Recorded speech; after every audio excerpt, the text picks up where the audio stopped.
ഇന്ന് തുടങ്ങി ഈ വരുന്ന സെപ്റ്റംബർ അവസാനത്തോടു കൂടി നമ്മുടെ ആകാശത്ത് ഒരു പൂരം അരങ്ങേറാൻ പോവാണ്. നാട്ടിൽ നടക്കുന്നത് പോലെ വർഷാവർഷം അരങ്ങേറുന്ന പൂരമല്ല. ഈ പറഞ്ഞ പൂരം 80 വർഷത്തിലൊരിക്കൽ നടക്കുന്ന ഒരു ആകാശാത്ഭുതമാണ്, ഒരു ആകാശപൂരമാണ്. എന്ന് പറഞ്ഞാൽ ഈ തവണ കണ്ടില്ലെങ്കിൽ ഇനി 80 വർഷം കഴിഞ്ഞേ നമുക്കിത് കാണാനാവൂ എന്നർത്ഥം. എന്താണ് കാര്യം എന്നല്ലേ പറയാം. 80 വർഷം കൂടുമ്പോൾ നമ്മുടെ ആകാശത്തുണ്ടാകുന്ന ഒരു നക്ഷത്ര ആളലാണ് ഈ പറഞ്ഞ സംഭവം. നോവ എന്നാണ് വാനശാസ്ത്രജ്ഞർ ഇതിന് പേരിട്ട് വിളിക്കുന്നത്. എന്തെങ്കിലും കാരണത്താൽ ഒരു നക്ഷത്രം അതിന്റെ സ്വാഭാവിക തെളിച്ചത്തേക്കാൾ കൂടുതൽ പ്രകാശിക്കുകയും കുറച്ച് കഴിഞ്ഞിട്ട് അതിന്റെ പൂർവ്വസ്ഥിതിയിലേക്ക് വരികയും ചെയ്യുന്നതിനെയാണ് നോവ എന്ന് വിളിക്കുന്നത്. ബ്ലേസ് സ്റ്റാർ, അതുമല്ലെങ്കിൽ ടി കൊറോണ ബോറിയാലിസ്, അല്ല എങ്കിൽ തീറ്റ കൊറോണ ബോറിയാലിസ്, ഇനി അതുമല്ല എങ്കിൽ TCRB എന്ന് ചുരുക്കപ്പേരിൽ അറിയപ്പെടുന്ന ഒരു നക്ഷത്രമാണ് കഥാപാത്രം. ഈ നക്ഷത്രത്തിന്റെ പ്രത്യേകത എന്താണെന്നും നോവ എങ്ങനെ ഉണ്ടാകുന്നുവെന്നും വിശദമായിട്ട് നോക്കാം.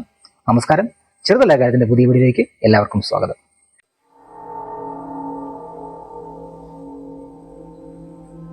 ടി കൊറോണ ബോറിയാലിസ് അല്ലെങ്കിൽ ബ്ലേസ് സ്റ്റാർ കൊറോണ ബോറിയാലിസ് എന്ന നക്ഷത്ര സമൂഹത്തിൽ ഉൾപ്പെടുന്നതാണ്. 3000 പ്രകാശവർഷങ്ങൾക്ക് അകലെയാണ് ടി കൊറോണ ബോറിയാലിസ് എന്ന നക്ഷത്ര സമൂഹം. കൊറോണ ബോറിയാലിസ് നക്ഷത്ര സമൂഹം എന്താണെന്നും അതിന്റെ സ്വഭാവവും നമുക്ക് ആദ്യം നോക്കേണ്ടതുണ്ട്. തിളക്കം കൂടിയ 7 നക്ഷത്രങ്ങൾ ചേർന്ന് കിരീടത്തിന്റെ ആകൃതിയിൽ അർദ്ധവൃത്താകൃതിയിൽ കാണപ്പെടുന്ന നക്ഷത്രക്കൂട്ടമാണ് കൊറോണ ബോറിയാലിസ്. ഇതിൽ ഏറ്റവും തിളക്കം കൂടിയ നക്ഷത്രം ആൽഫ കൊറോണ ബോറിയാലിസ് ആണ്. തീറ്റ, ബീറ്റ, ഗാമ, ഡെൽറ്റ, അപ്സലോൺ, ലോട്ട എന്നിവയാണ് മറ്റ് 6 നക്ഷത്രങ്ങൾ. പിന്നീട് പലപ്പോഴായി ഈ 7 നക്ഷത്രങ്ങളുടെ സമാന തിളക്കമുള്ള നക്ഷത്രങ്ങളെയും കൊറോണ ബോറിയാലിസ് സമൂഹത്തിൽ ഉൾപ്പെടുത്തി 37 നക്ഷത്രങ്ങൾ ഉള്ളതായി കണക്കാക്കുന്നു. എങ്കിലും ആദ്യം പറഞ്ഞ 7 നക്ഷത്രങ്ങളാണ് ഈ സമൂഹത്തിലെ പ്രധാനികൾ. ശ്രദ്ധേയമായ 2 ചരനക്ഷത്രങ്ങളുണ്ട് ഈ താരസമൂഹത്തിൽ.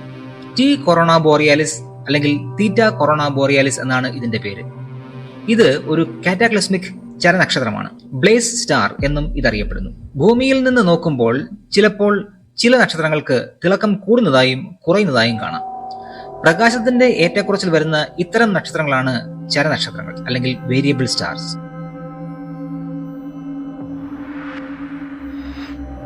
കാറ്റാക്ലിസ്മിക് ചരനക്ഷത്രങ്ങൾ ഇരട്ട നക്ഷത്രങ്ങളാണ്. TCRB അല്ലെങ്കിൽ ബ്ലേസ് സ്റ്റാറിൽ ഉൾപ്പെടുന്ന പ്രാഥമിക നക്ഷത്രം ഒരു വെള്ളക്കുള്ളനും രണ്ടാമൻ ഒരു ചുവന്ന ഭീമനുമാണ്. ഇത്തരം നക്ഷത്രങ്ങൾ വളരെ അടുത്തായിട്ടാണ് സ്ഥിതി ചെയ്യുന്നത് എന്ന് മാത്രമല്ല, രണ്ടാമൻ നക്ഷത്രം വലിയ തോതിൽ സൗരവസ്തുക്കൾ പുറന്തള്ളുന്നുമുണ്ടാവും. ഈ കാരണത്താൽ ഇവരെ ഡോണർ നക്ഷത്രം എന്ന് പറയുന്നു. മിക്കവാറും ഹൈഡ്രജൻ സമ്പുഷ്ടമായ ഈ വസ്തുക്കൾ വെള്ളക്കുള്ളന്റെ ആകർഷണത്തിൽപ്പെട്ട് ഇതിലേക്ക് എത്തും. ഇതുമൂലം സാന്ദ്രതയും ചൂടും കൂടുകയും വെള്ളക്കുള്ളനിൽ ഒരു താപസ്ഫോടനം ഉണ്ടാവുകയും ചെയ്യും. ഇത്തരം സ്വഭാവം കാണിക്കുന്നവയാണ് കാറ്റാക്ലിസ്മിക് ചരനക്ഷത്രങ്ങൾ. TCRBയിൽ ഉൾപ്പെട്ടിരിക്കുന്ന നക്ഷത്രങ്ങൾ വെള്ളക്കുള്ളനും ചുവന്ന ഭീമനും ആണെന്ന് പറഞ്ഞല്ലോ.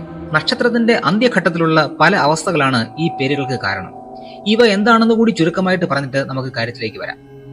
നമുക്ക് ഏറ്റവും പരിചയമുള്ള നക്ഷത്രം സൂര്യനാണല്ലോ.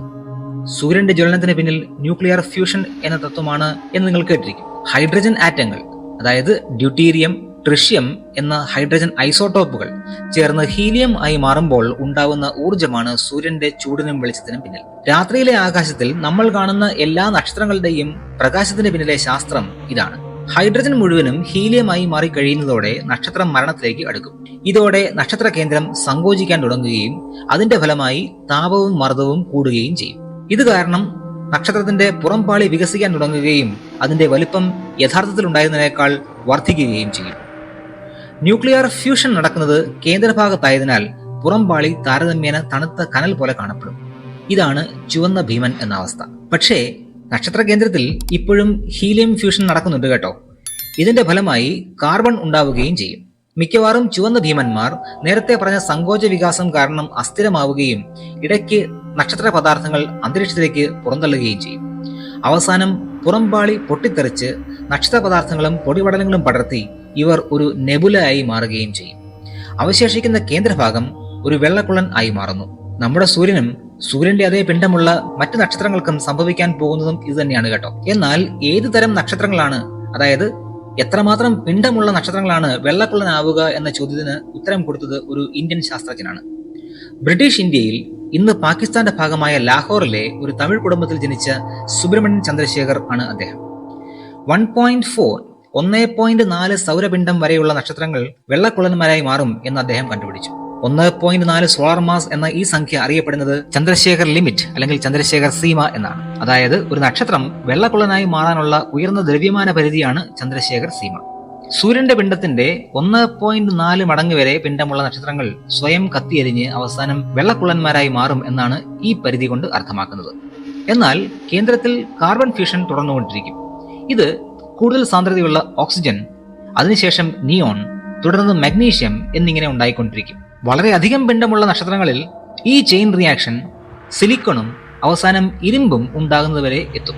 ഇതോടെ നക്ഷത്രത്തിൽ അതിഭീകരമായ ഊർജ അസന്തുലിതാവസ്ഥ ഉണ്ടാവുകയും പുറംപാളി ഉഗ്രമായി പൊട്ടിത്തകർന്ന് സൂപ്പർനോവ എന്ന അവസ്ഥയിൽ കലാശിക്കുകയും ചെയ്യും. ഇവയുടെ അവശേഷിക്കുന്ന കേന്ദ്രം ന്യൂട്രോൺ നക്ഷത്രമായിട്ടോ പൾസർ ആയിട്ടോ ഇനി അതുമല്ലെങ്കിൽ ഒരു തമോഗർത്തമോ ആയി പരിണമിക്കും. ഇനി നമുക്ക് തിരികെ നമ്മുടെ വിഷയത്തിലേക്ക് വരാം. ജീവിതത്തിൽ ഒരിക്കൽ മാത്രം സംഭവിക്കാവുന്നത് എന്നാണ് നാസ തന്നെ ഈ നക്ഷത്ര പൊട്ടിത്തെറിയെ വിശേഷിപ്പിച്ചിരിക്കുന്നത്. TCRB നക്ഷത്രത്തിൽ നടക്കുന്നത് എന്താണെന്ന് നോക്കാം. ഇതൊരു ഇരട്ട നക്ഷത്രമാണെന്ന് പറഞ്ഞല്ലോ. ഇതിൽ ഒരു നക്ഷത്രം ഭൂമിയുടെ വലുപ്പമുള്ള വെള്ളക്കുള്ളനാണ്, മറ്റൊന്ന് സൂര്യന്റെ വലുപ്പമുള്ള ചുവന്ന ഭീമൻ നക്ഷത്രവും. വെള്ളക്കുള്ളന്മാരുടെ ഗുരുത്വബലം കൂടുമെങ്കിലും അവയോട് വളരെ അടുത്ത് മാത്രമേ അത് അനുഭവപ്പെടുകയുള്ളൂ. നക്ഷത്ര പരിണാമത്തിലെ ഏറ്റവും ഒടുവിലത്തെ അവസ്ഥയാണ് വെള്ളക്കുള്ളൻ. ചുവന്ന ഭീമന്മാരാവട്ടെ അന്ത്യാവസ്ഥയിലേക്ക് അടുത്തുകൊണ്ടിരിക്കുന്ന നക്ഷത്രങ്ങളുമാണ്. ഇവ ബഹിരാകാശത്തിലേക്ക് അവയുടെ പുറംപാളിയിലെ ഹൈഡ്രജൻ അടക്കമുള്ള പദാർത്ഥങ്ങളെ പുറന്തള്ളിക്കൊണ്ടിരിക്കുകയും ചെയ്യും. വെള്ളക്കുള്ളനിൽ നിന്നുള്ള ഗുരുത്വബലം തൊട്ടടുത്തുള്ള ചുവപ്പ് ഭീമൻ പുറന്തള്ളുന്ന ഈ സൗരവസ്തുക്കളെ അതിവേഗത്തിൽ വലിച്ചെടുക്കും. ഉൾക്കൊള്ളാനാവുന്നത്രയും സൗരവസ്തുക്കൾ ശേഖരിക്കപ്പെടുന്നതിന് പിന്നാലെ വെള്ളക്കുള്ളനിലെ താപവും മർദ്ദവും വർദ്ധിക്കുകയും ഇത് ഒരു തെർമോ ന്യൂക്ലിയർ സ്ഫോടനത്തിൽ കലാശിക്കുകയും ചെയ്യും. ഈ സ്ഫോടനത്തിന് പിന്നാലെ വെള്ളക്കുള്ളൻ നക്ഷത്രം പൂർവാധികം ശോഭയുള്ളതായി മാറും. പൊട്ടിത്തെറി സംഭവിച്ചു കഴിഞ്ഞാൽ നക്ഷത്രം മെല്ലെ അതിന്റെ യഥാർത്ഥ വെളിച്ചത്തിലേക്ക് മാറുകയും ചെയ്യും. ഈ പ്രതിഭാസത്തെയാണ് നോവ അഥവാ ആകാശപൂരം എന്ന് വിളിക്കുന്നത്. ഇത് നമുക്ക് വെറും കണ്ണുകൊണ്ട് കാണാൻ സാധിക്കും. ആദ്യ കാഴ്ചയിൽ പുതിയ ഒരു നക്ഷത്രം ആകാശത്ത് പ്രത്യക്ഷപ്പെട്ടുവെന്നാകും നമുക്ക് അനുഭവപ്പെടുക എന്ന് മാത്രം. നോവ പൊട്ടിത്തെറിയിൽ വെള്ളക്കുള്ളന്റെ ഹൈഡ്രജൻ അന്തരീക്ഷം മാത്രമാണ് ചിതറിപ്പോകുന്നത്. വെള്ളക്കുള്ളന് കാര്യമായി പരിക്കേൽക്കുന്നില്ല. വീണ്ടും വർഷങ്ങൾ കഴിയുമ്പോൾ ചുവപ്പ് ഭീമൻ നക്ഷത്രത്തിൽ നിന്ന് പദാർത്ഥങ്ങൾ വലിച്ചെടുക്കുന്നത് വെള്ളക്കുള്ളൻ തുടരും. ഇതോടെ ഏകദേശം 80 വർഷത്തിന്റെ ഇടവേളയിൽ വീണ്ടും പൊട്ടിത്തെറി സംഭവിക്കുകയും ചെയ്യും. 1866 ജോൺ ബെർമിംഗ്ഹാം ആണ് ഇത് ആദ്യമായി കണ്ടെത്തിയത്. TCRBയുടെ ലൈറ്റ് മാഗ്നിറ്റ്യൂഡ്, അതായത് പ്രകാശകാന്തിമാനം, സാധാരണയായി 10 ആണ്. 1866 മെയ് 12-ന് 2 എന്ന തീവ്രതയിലും 1946 ഫെബ്രുവരി 9-ന് 3 എന്ന തീവ്രതയിലും എത്തിയതായി രേഖപ്പെടുത്തിയിട്ടുണ്ട്. ലൈറ്റ് മാഗ്നിറ്റ്യൂഡ് അളക്കുമ്പോൾ വലിയ സംഖ്യകൾ കാണിക്കുന്നത് പ്രകാശം കുറവ് എന്നാണ്.